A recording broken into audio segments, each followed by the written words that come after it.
Tu ne te feras pas de sculpture sacrée, ni de représentation de ce qui est en haut dans le ciel, en bas sur la terre et dans l'eau plus bas que la terre. Tu ne te prosterneras pas devant elles et tu ne les serviras pas.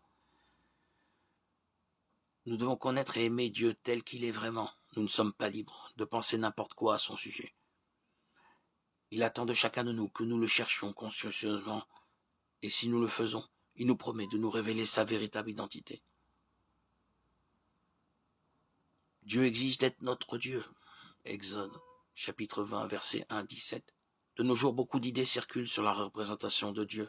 Cela va d'une force supérieure à un personnage de conte. Certaines religions et religieux prétendent qu'il existe beaucoup de dieux. Pour les uns, la nature est Dieu. Pour d'autres, c'est le sexe, l'argent, le pouvoir et même l'amour qui est leur Dieu. Même parmi ceux qui croient au Dieu de la Bible, il y en a certains qui n'apprécient pas certains de ses attributs et qui l'ont ainsi refaçonné à leur propre image.